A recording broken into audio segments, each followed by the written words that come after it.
Good morning दोस्तों, आप सभी को हमारे चैनल इलाहाबाद एजुकेशन क्लासेस में स्वागत है।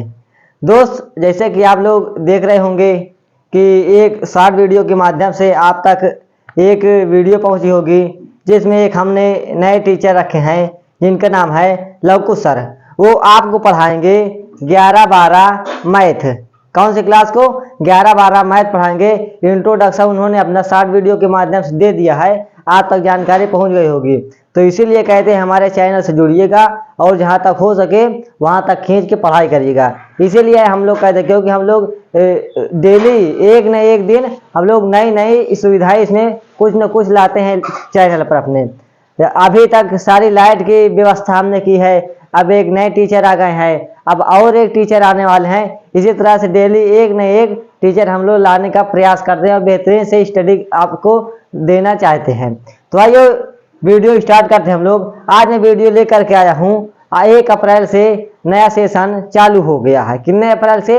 1 अप्रैल से 2024-25 के लिए। तो दोस्त, मैं लेकर के आया हूँ, आप लोग देख रहे हैं बोर्ड पर क्या लिखा है, 2024-25 विषय हिंदी कक्षा 10 पाठ्यक्रम, जिसको इंग्लिश में कहते हैं सिलेबस। ठीक ना? तो मैं आज कक्षा 10 यूपी बोर्ड का हिंदी का सिलेबस बताने आया हूँ कि आपको पढ़ना क्या है। क्योंकि अगर आपको नहीं पता रहेगा कि क्या पढ़ना है क्या नहीं पढ़ना है तो आप आंख बंद करके पढ़ते जाएंगे, इससे आपको नुकसान होगा। कि जो पाठ्यक्रम में है वो तो मान लीजिए पढ़े हैं, ठीक है, जो नहीं है उस पर भी टाइम आप वेस्ट कर रहे हैं, तो कोई ऐसी चीज के मतलब नहीं पढ़ने से। तो इसलिए मैं पाठ्यक्रम आप लोगों को बता दे रहा हूँ, आप लोग उसी पाठ्यक्रम के अनुसार आप लोग पढ़िएगा। और मेन बात यह है कि हमने आप लोगों को कहा है कि टेलीग्राम ज्वाइन कर लीजिएगा। क्या? टेलीग्राम भी हमारा इलाहाबाद एजुकेशन के नाम से है, इलाहाबाद एजुकेशन क्लासेस के नाम से हमारा टेलीग्राम है। आप वहां जाइएगा, फॉलो करिएगा, वहां से ढेर सारी सुविधाएं आपको प्राप्त होगी। जैसे कि आप देखे हो या ना देखे हो, मैं आज ये जो यहाँ हिंदी का सिलेबस बताने आया हूँ, इसका मैंने PDF फोटो टेलीग्राम पर सेंड कर दिया है, ताकि जो लड़का यहाँ पर वीडियो ना देख पाए, कोई परेशानी हो वीडियो में, तो वहां से वीडियो ना देख करके वहां से PDF फोटो से सिलेबस को आराम से नोट कर सकता है, देख सकता है, पढ़ सकता है। इसलिए मैं कहता हूँ आप लोग हमारे इंस्टाग्राम से जुड़िएगा, टेलीग्राम से जुड़िएगा और यूट्यूब से जुड़ना तो भूलिएगा नहीं। ठीक है, चलिएगा, आइए हम लोग वीडियो स्टार्ट करते हैं। क्या है सिलेबस? मैंने सिलेबस को पहले से ही लिख करके रखा है, उसी में से मैं आप लोगों को एक एक टॉपिक के बारे में बताऊंगा कि कैसे क्वेश्चन आता है, कितने नंबर का आता है, कैसे क्या प्रोसेस होता है, पूरा मैं बताऊंगा आप लोगों को। तो आइए वीडियो को स्टार्ट करते हैं। तो दोस्त, जो हमारा पहला पॉइंट आता है सिलेबस में, क्या आता है? पहले आप ये देखिएगा, हमारा सिलेबस जो है ना वो कितने खंड में बटा हुआ है? 3 खंड में, सॉरी 2 खंड में। कितने खंड में? 2 खंड में। एक हमारा होता है गद्य, एक हमारा होता है पद्य। तो दोस्त, अब 2024 से जो बोर्ड एग्जाम हो गया 2024 का, अब आगे जब बोर्ड एग्जाम होगा उसमें जो हम लोग अभी तक रस, छंद, अलंकार, समास, संधि ये सब पढ़ते थे, इसकी सबकी परिभाषा लिखने के लिए आते थे, अब वो सब प्रोसेस बंद हो गया है। अब पहले हमारा 10 नंबर का ऑब्जेक्टिव क्वेश्चन आता था, 5 गद्य से, 5 पद से। अब हमारा 20 नंबर का ऑब्जेक्टिव क्वेश्चन यानी बहुविकल्पी आता है, जिसमें से 5 गद्य का, 5 पद का, और ये 10 हो गया, और 10 नंबर व्याकरण से आ जाता है। जैसे मान लीजिए उपसर्ग है, प्रत्यय है, समास है, संधि है, अलंकार है, छंद है, ये सब टॉपिक्स हमारा 10 नंबर आ जाता है। तो ये सब अब बहुविकल्पी में आने लगा है, तो वही मैं आप लोगों को बताने वाला हूँ। तो पहला हमारा टॉपिक क्या आता है? हिंदी गद्य के विकास पर आधारित प्रश्न पूछे जाएंगे आपसे। क्या? हिंदी गद्य के विकास पर 5 प्रश्न पूछे जाएंगे। एक हिंदी गद्य से आएगा और एक आएगा पद्य से। गद्य से 5 क्वेश्चन आएगा, पद्य से भी 5 क्वेश्चन आएगा।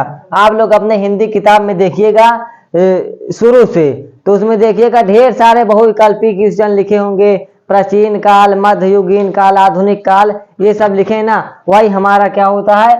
गद्य। हिंदी साहित्य का इतिहास उसे बोलते हैं हम लोग। तो उसमें से गद्य से 5 क्वेश्चन आएगा और पद्य से 5 क्वेश्चन आएगा। इस तरह से मिला के हमारा दोनों 10 क्वेश्चन हो जाएगा। जो 10 नंबर का रहेगा। कितने नंबर का रहेगा?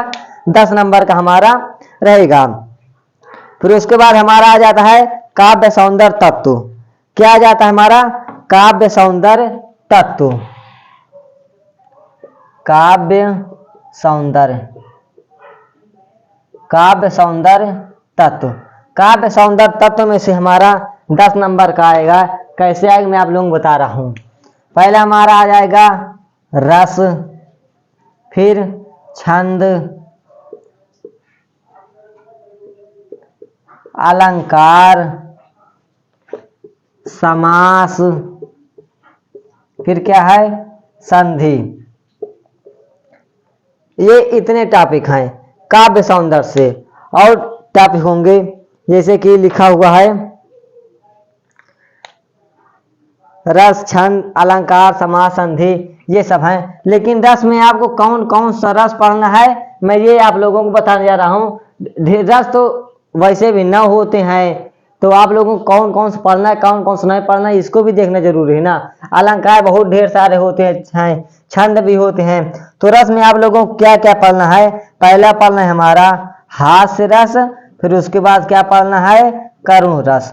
ये 2 रस आप लोगों को पढ़ना है कक्षा 10 के सिलेबस में।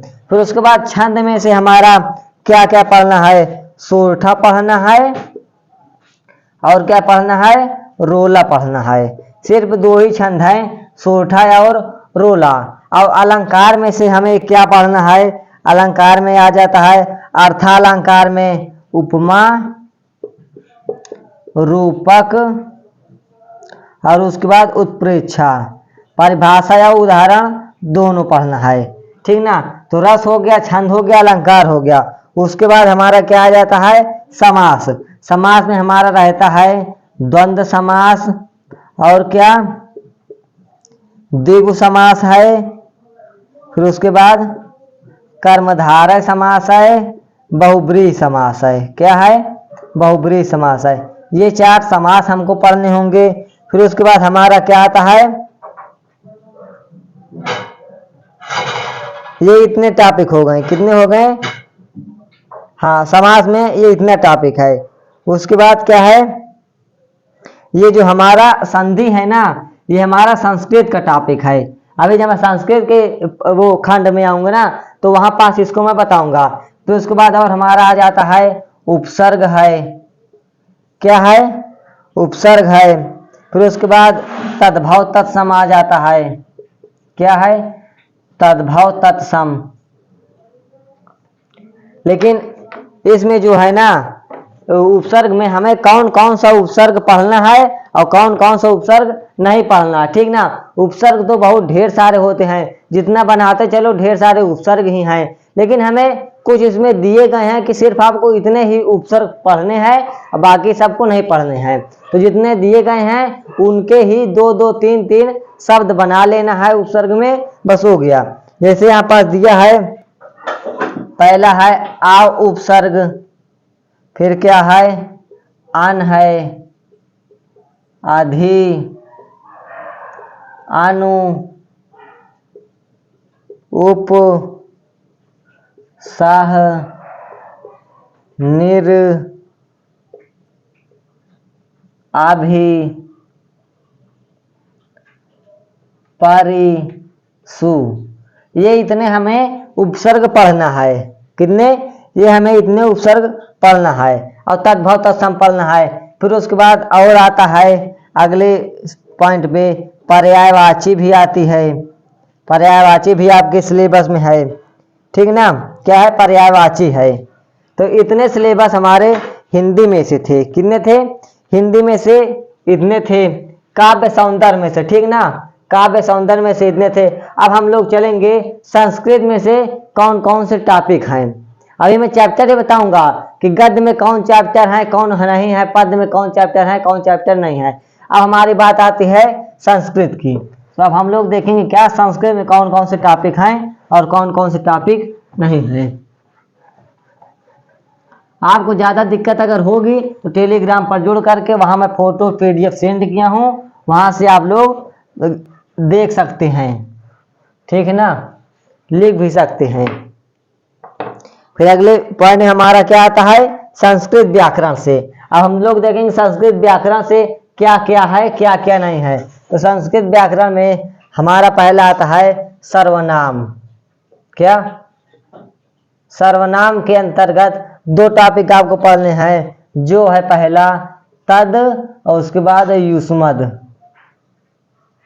क्या है? तद है, युष्मद है। फिर उसके बाद अगला टॉपिक क्या है, वाक्य का स्वरूप। वाक्य स्वरूप जिसको हम लोग कहते हैं ढांचा, ठीक ना, कि वाक्य का ढांचा कैसा होता है। फिर उसके बाद पढ़ना है, अभी जो मैंने आप लोगों को रस बताया है वो सब 1 नंबर का आएगा, ठीक ना। बहुविकल्प में इतने रस पढ़ेंगे, 2 रस है, 2 में से कोई एक दे देगा, वो 1 नंबर रहेगा। बहुविकल्पित 1 ही नंबर का आता है। और उसके बाद जो मैंने अलंकार बताया वो भी 1 नंबर का है। छंद जो है 3 नंबर का आएगा आप लोगों का। कितने नंबर का? 3 नंबर का आएगा। और उसके बाद फिर मैंने बताया था क्या, वो बताया था उपसर्ग बताया था, और समास बताया था, तद्भव तत्सम बताया था, पर्यायवाची। इनको सब में से मिला के 1 नंबर आएगा। कितने नंबर आएगा? 1 नंबर आएगा। 10 नंबर तो आपका गद्य पद्य के जो हिंदी साहित्य के इतिहास वो आएगा, और रस छंद अलंकार में से 1-1 नंबर आएंगे तीनों। कितना हो गया? 13 नंबर। और 3 नंबर हमारा क्या आ जाएगा? छंद आ जाएगा। क्या आ जाएगा? छंद आ जाएगा। क्या आएगा? छंद आ जाएगा। तो ऐसे मिलाकर के हमारा 20 नंबर का हो जाएगा। उसके बाद क्या है, वाक्य का स्वरूप है। फिर हमारा आगे क्या आता है, वाच्य। वाक्य अलग होता है दोस्त, वाच्य अलग होता है। वाच्य में हमें क्या करना है, प्रयोग और वाच्य परिवर्तन। प्रयोग और वाच्य परिवर्तन। प्रयोग और वाच्य परिवर्तन। फिर उसके बाद हमारा यही इसी में आता है पद परिचय। अगर आपको सिलेबस की जानकारी लेना है तो आप लोग क्रोम में गूगल में जाइएगा, वहाँ पास UPMSP सर्च करिएगा, वहाँ से आप लोगों को ये जो मैं सिलेबस डाउनलोड किया हूँ वहीं से किया हूँ, तो आप लोग भी वहीं से ले सकते हैं। क्योंकि सिलेबस में हर साल थोड़ा ना बहुत बदलाव होता रहता है, ठीक है ना। तो आप लोगों को कोई दिक्कत हो तो वहाँ से भी आप ले सकते हैं सिलेबस का। लेकिन मैं यहाँ वीडियो बना रहा हूँ तो आप लोग यहाँ से भी देख सकते हैं। अब मैं बताने जा रहा हूँ, ये जो हमारा नंबर आता है ये कितने नंबर के आते हैं, तो इसमें से भी 1 नंबर आएगा, ये भी 1 नंबर का आएगा, ये भी 1 नंबर का आएगा, ये भी 1 नंबर का आएगा। तो ऐसे हमारे क्या हो जाएंगे, 4 नंबर हो जाएंगे यहाँ से, ठीक ना। तो यहाँ तक अभी तक मैंने जो बताया और ये जो 4 टॉपिक बताया ये इतने बहुविकल्पी में आएंगे। किस में आएंगे? बहुविकल्पी में आएंगे। जो मैंने पहले वो पेज में बता दिया और ये जो दूसरा पेज है इतना, ये हमारे बहुविकल्पी में आएंगे। कुल मिलाकर के 20 नंबर बहुविकल्पिक रहेंगे, और टोटल मार्क्स आपका 10 में 70 नंबर का रहेगा। 30 नंबर स्कूल की तरफ से मिलेगा, जिसको आप लोग उससे कह देते हैं प्रैक्टिकल का है, ठीक ना, उसमें से मिल जाएगा। और फिर उसके बाद हमारा क्या आ जाता है, खंड ब उसके बाद चालू हो जाता है हमारा। क्या चालू हो जाता है? खंड ब चालू हो जाता है। और खंड ब में क्या क्या है क्या क्या नहीं है इसके बारे में हम लोग जानकारी करेंगे। अभी चैप्टर वगैरह काफी बाकी है, उसको भी आपको मैं बताऊंगा कि कौन कौन से चैप्टर हैं, कौन कौन से चैप्टर नहीं है, उसकी भी जानकारी हम लोग यहाँ पास लेंगे।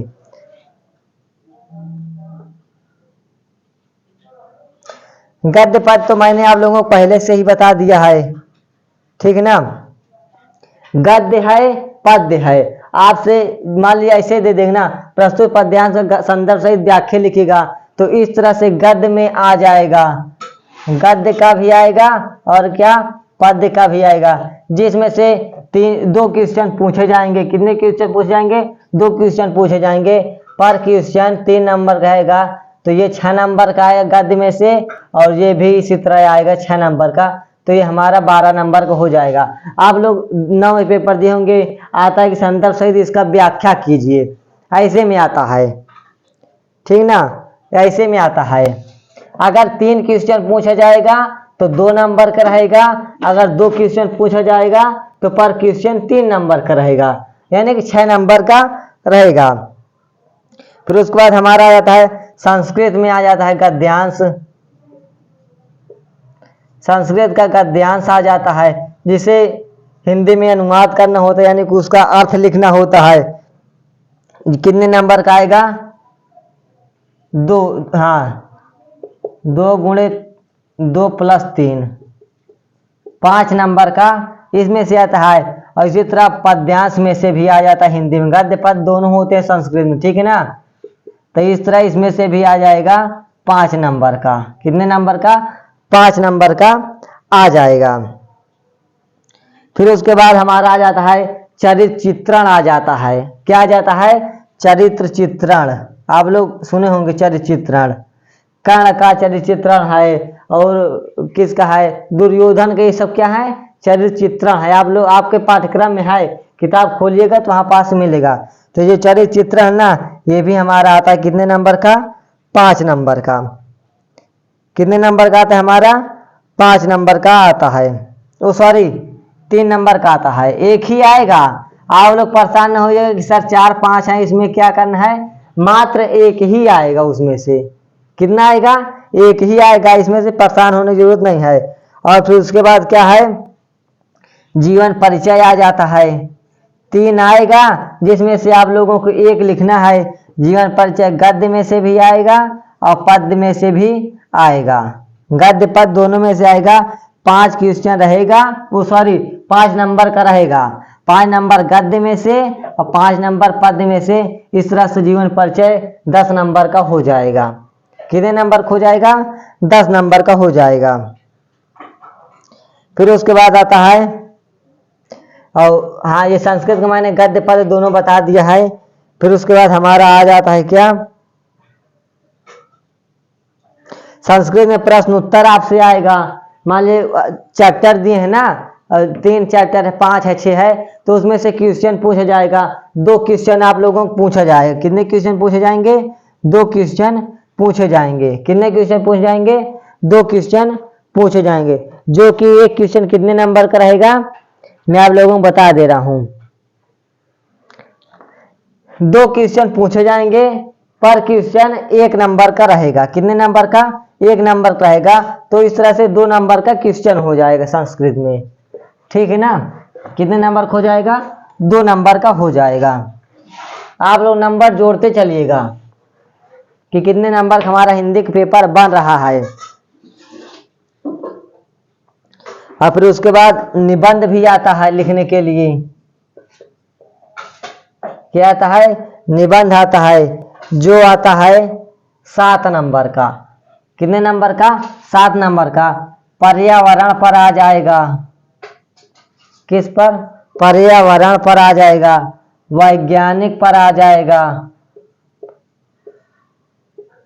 फिर किस पर आ जाएगा? सामाजिक। मतलब इस पर आएगा। आप लोगों में से किसी 2 को याद कर लेना है। 2 में से आएगा, एक फंस जाएगा, उसमें से एक को आप लोगों को कर देना है। फिर उसके बाद क्या है? धार्मिक है, सांस्कृतिक है।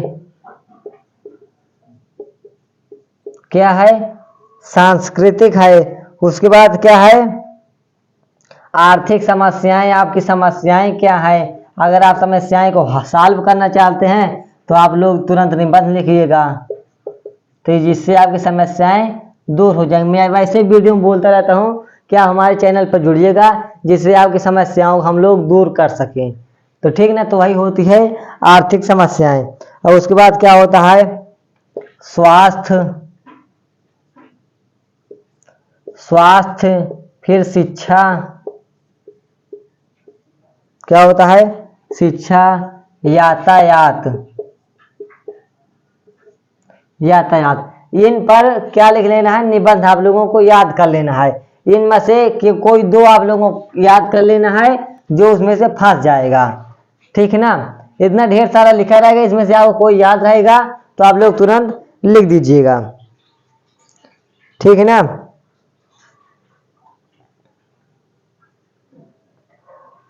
अब हम लोग चलते हैं कि हमारे हिंदी में चैप्टर कौन कौन से हैं, कौन कौन से नहीं हैं। कुछ कटा हुए हैं, कुछ नए चैप्टर लाए गए हैं, कुछ पुराने चैप्टर हैं, कुछ किधर पर बदल दिए गए हैं, कुछ एक चैप्टर बढ़ भी सकते हैं, ऐसे भी होगा ना। तो आइए हम लोग देखेंगे, पहले गद्य का देखेंगे। किसका देखेंगे?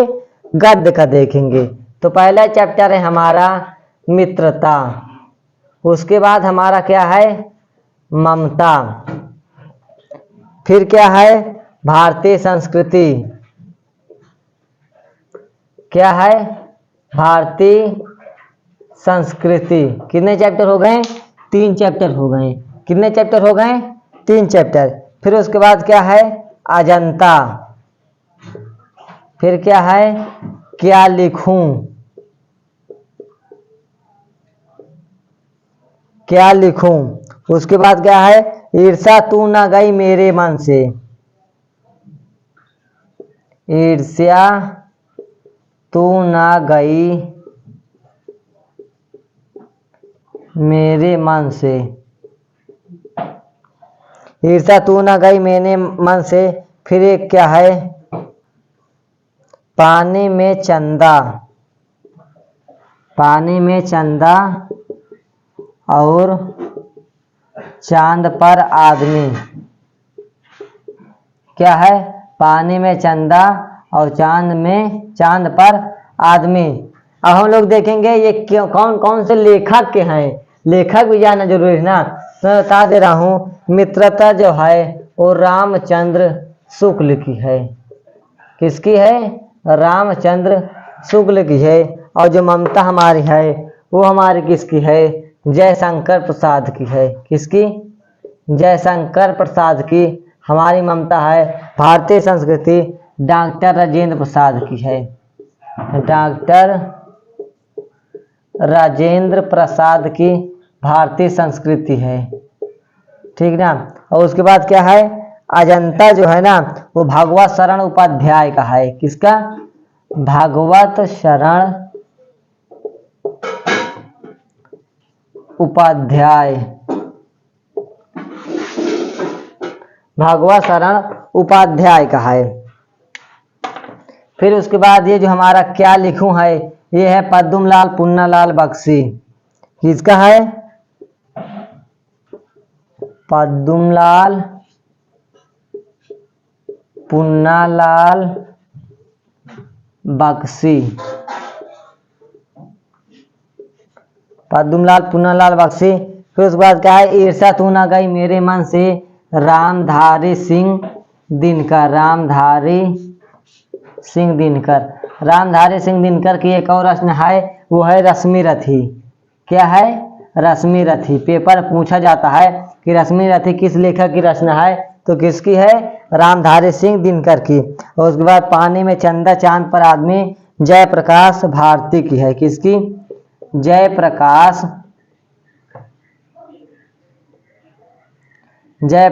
भारती। ये हमारे हिंदी गद्य के चैप्टर थे। किसके थे? हिंदी गद्य के चैप्टर थे। अब हम लोग चलेंगे पद्य में क्या क्या चैप्टर हैं और क्या क्या नहीं हैं। तो आइए मैं इसको इरेज करता हूं, आप लोग जल्दी जल्दी से नोट करते चलिएगा।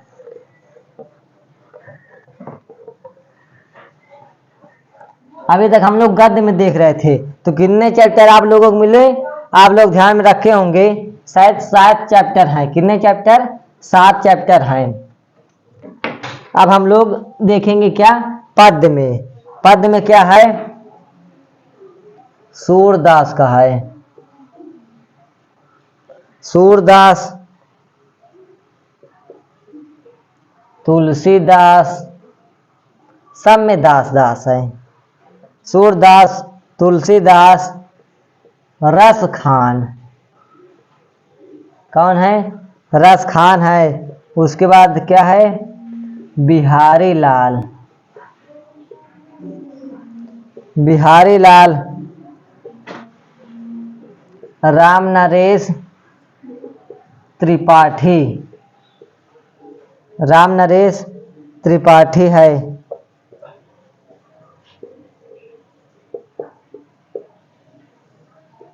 मैथिली शरण गुप्त, क्या है? मैथिली शरण गुप्त। फिर है महादेवी वर्मा। पद्य में जो है ज़्यादा चैप्टर होते हैं, ठीक ना, ज़्यादा चैप्टर, गद्य से ज़्यादा पद्य में ज़्यादा चैप्टर होते हैं। महादेवी वर्मा। फिर उसके बाद गया सुमित्रा नंदन पंत। सुमित्रा नंदन पंत, सुमित्रा नंदन पंत हैं। फिर उसके बाद क्या आता है, माखन लाल चतुर्वेदी। माखन लाल चतुर्वेदी, क्या है, माखन लाल चतुर्वेदी।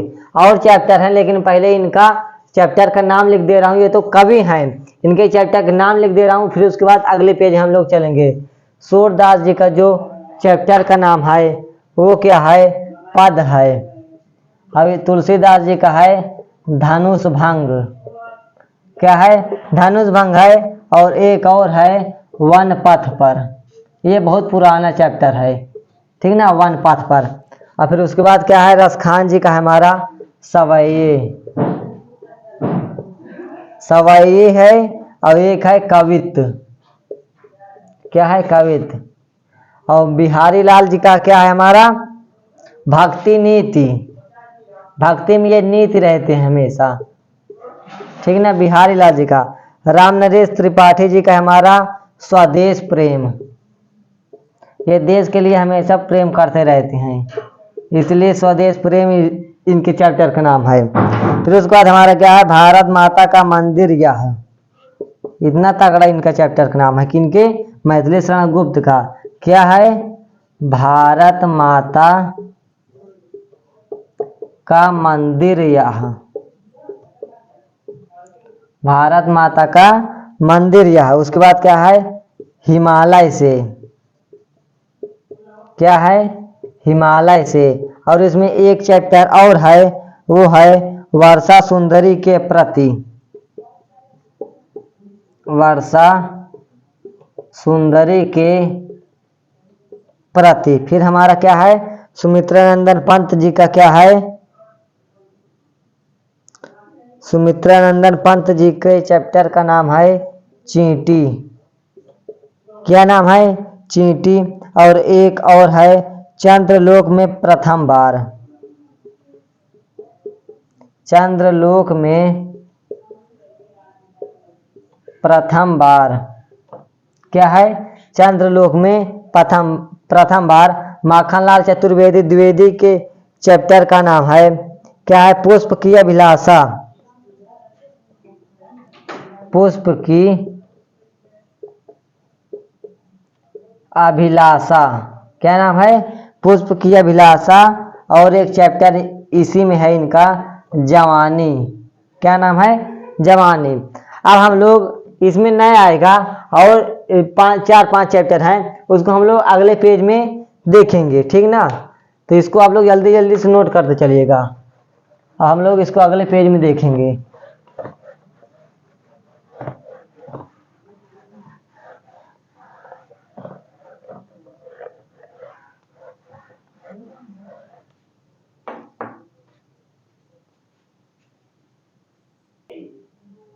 दोस्तों ये हमारा रहा दूसरा पेज।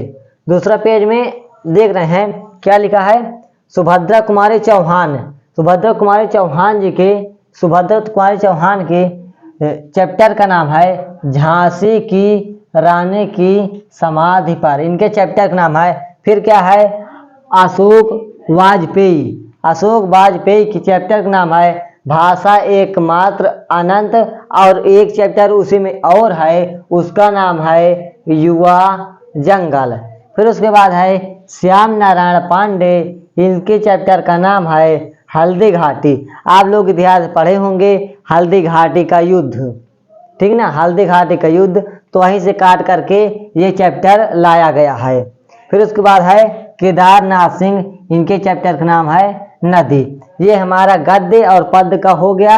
अब हम लोग चलते हैं कि संस्कृत में क्या चैप्टर है क्या नहीं है। तो संस्कृत में हमारा है पहला वाराणसी, फिर देशभक्त, भारतीय संस्कृति ही, फिर क्या है वीर वीरेण पूज्यते ही। ये चैप्टर कितने हो गए, 1 2 3 4 चैप्टर। फिर उसके बाद क्या है, आरुणि श्वेत केतु समादाह, ये क्या हो गया 5 है। जीवन सूत्राणि, जीवन के लिए सूत्र क्या है वो इस चैप्टर के बारे में आप लोगों को बताया जाएगा, ठीक ना। सूत्र जीवन का क्या होता है, बहुत मजेदार चैप्टर है, जब आप लोगों को पढ़ाऊंगा समझ में बेहतरीन से आएगा। फिर उसके बाद क्या है, प्रबुद्धो ग्रामीण, क्या है प्रबुद्धो ग्रामीण। फिर क्या है, केन किम वर्धते। फिर अन्योक्ति विलासः, ये हमारा संस्कृत के गद्य के टॉपिक थे। और जो पद में हमारा टॉपिक है वो जिला के अनुसार दिया हुआ है सिलेबस में, हर जिले का वो अलग अलग होता है, तो इसलिए मैं उसको नहीं बता रहा हूँ। संस्कृत का जो पद टॉपिक है, गद्य का मैंने बता दिया, और जो पद है वो हर जिले में अलग अलग है, तो इसलिए मैं उसको नहीं बता रहा हूँ। अब हम लोग चलेंगे अगले पेज की ओर, जिसमें मैं बताऊंगा कि नाटक, कहानी और जो निबंध है ये सब कौन कौन से हैं, कौन कौन से नहीं है। और चरित्र चित्रण, जैसे मैंने आप लोगों को बताया चरित्र चित्रण है, इस तरह के जो कहानी नाटक हैं इसको मैं बताऊंगा वो कौन कौन से हैं, कौन कौन से नहीं, कौन कौन से पढ़ने हैं। तो आइए हम अपने अगले पेज पर चलते हैं। दोस्त अगला पेज हमारा लिखने लायक नहीं है, उसको मुझवाने ही मैं आप लोगों को बता दे रहा हूँ। वो जो हमारा है ना वो क्या है, चरित्र चित्रण है। चरित्र चित्रण एक ही आप लोगों को पढ़ना है, उसका नाम है अग्रपूजा। क्या नाम है, अग्रपूजा खंड काव्य।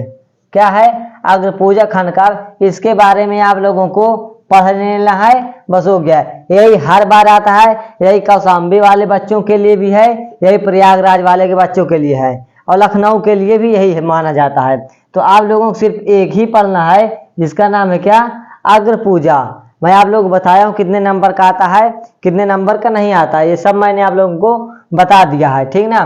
तो अग्रपूजा आप लोगों को पढ़ना है, बस हो गया। और ये हमारी पूरी जानकारी रही सिलेबस के बारे में। किसके बारे में, कक्षा 10 के सिलेबस के बारे में। तो आप लोग अगर कहीं भी होली वगैरह भांग से, नशा से अगर उतर गई हो तो आप लोग, नया सेशन चालू हो गया है, चैनल पर जुड़िएगा और बेहतरीन से पढ़ाई करिएगा, क्योंकि पहले ही मैंने सिलेबस का वीडियो बनाया है, क्योंकि आपको सिलेबस मालूम हो जाए कि क्या पढ़ना है क्या नहीं पढ़ना है। क्योंकि जब लड़का इंटर या हाई स्कूल में जाता है ना, जब उसकी बोर्ड की परीक्षा देने रहती है, तो ये सोचता है कि मैं कक्षा 9 में ही रहते हुए 6 महीना पहले से 10 का सिलेबस पढ़ना स्टार्ट कर दूं। वो ऐसा सोचता है, फिर धीरे धीरे 1 महीना पढ़ता है, 2 महीना पढ़ता है, फिर उसकी पूरी नस मर जाते है, वो संतुष्टि होकर बैठ जाता है, कुछ नहीं कर पाता है, और वही 60-65 नंबर ला करके जिंदगी बिताता रहता है। तो इसलिए आप लोगों को अब पढ़ना है, टाइम से पढ़ना है, ना कि बेटाइम से। 6 महीना पहले क्यों पढ़े, 6 महीना पहले से क्यों पढ़े भाई, समय से पढ़े। 1 अप्रैल से चालू हुआ सेशन, 1 अप्रैल से आप लोग पढ़िएगा। हम हैं ना, जब तक मैं हूं तब तक कोई दिक्कत नहीं है आप लोगों को हिंदी में। और वैसे भी 9-10 आशीष सर आप लोगों को मैथ कैसे पढ़ा रहे हैं वो तो आप जान ही रहे हैं, उनका वीडियो पढ़ रहा है मैथ का, और मेरा भी वीडियो और पढ़े हैं हिंदी में, वो कंपटीशन लेवल के लिए है, वो आपके लिए नहीं है। लेकिन अगर आप पढ़ना चाहते हैं तो इससे भी बेहतरीन वहाँ मैं पढ़ाता हूँ, ठीक ना। हालांकि कोई डिफरेंस नहीं रहता, कोई परिवर्तन नहीं रहता, लेकिन ये है कि उनको थोड़ा हाई लेवल तक पढ़ाना रहता है कंपटीशन वालों के लिए। अब आप लोगों के लिए थोड़ा ऊपर ऊपर चलना पड़ता है, और कंपटीशन वालों के लिए थोड़ा नीचे भी जाना पड़ता है, ऊपर नीचे दोनों जाना पड़ता है। तो अगर आपको अलंकार पढ़ना है, रस पढ़ना है, छंद पढ़ना है, समास में है, आपके टॉपिक में संधि है, संज्ञा है, सर्वनाम है, तो ये सब है तो पढ़ सकते हैं कहीं से भी। तो प्लेलिस्ट हमारी बनेगी, उसी में सब वीडियो जाएंगे, तो आपको वीडियो ढूंढने की कोई ज़रूरत नहीं है, ना कोई आवश्यकता है। प्लेलिस्ट में जाएंगे, वहाँ से वीडियो आप लोगों को मिल जाएगी, और बेहतरीन से आप लोग पढ़ सकते हैं। और आप लोग आपकी बार बेहतरीन मेहनत से पढ़िएगा, आप लोगों को पुरस्कार दिया जाएगा, हमसे संपर्क करिएगा, आप लोग पुरस्कार दिया जाएगा। लेकिन हमारे चैनल से पढ़ के तब हमको बताइएगा, तभी पुरस्कार दिया जाएगा, ना कि दूसरे के चैनल से, ताकि हमको भी उम्मीद हो ना कि हमारा पढ़ाया हुआ स्टूडेंट कितना नंबर ला पा रहा है, कितना नंबर नहीं ले पा रहा है, ताकि हमको भी उम्मीद हो, हमारे अंदर भी जुगुप्सा जारी हो, ठीक ना, उत्साह हमारे अंदर भी उत्पन्न हो। तो ये हमारी बेसिक जानकारी थी। और मेन बात यह है, हमारे टेलीग्राम पर जुड़िएगा, इलाहाबाद एजुकेशन क्लासेस के नाम से हमारा टेलीग्राम है, वहां भी जुड़िएगा, ठीक ना। तो हाँ, हमारा टेलीग्राम है इलाहाबाद एजुकेशन क्लासेस के नाम से, वहाँ जोड़िएगा। ये जो मैं सिलेबस बताया ये टेलीग्राम पर है, आप वहाँ से भी जाके देख सकते हैं। अब आपसे हमारे चैनल पर ना तो पैसा लिया जा रहा है, ना तो फीस कोई भी ली जा रही है, निःशुल्क शिक्षा दी जा रही है, ठीक ना। और नए नए टीचर हमारे आ रहे हैं, जैसे कि मैंने कहा था एक टीचर आपके आ गए हैं, 9, 11, 12 मैथ पढ़ाएंगे, ठीक ना, बेहतरीन से पढ़ाते हैं मैथ।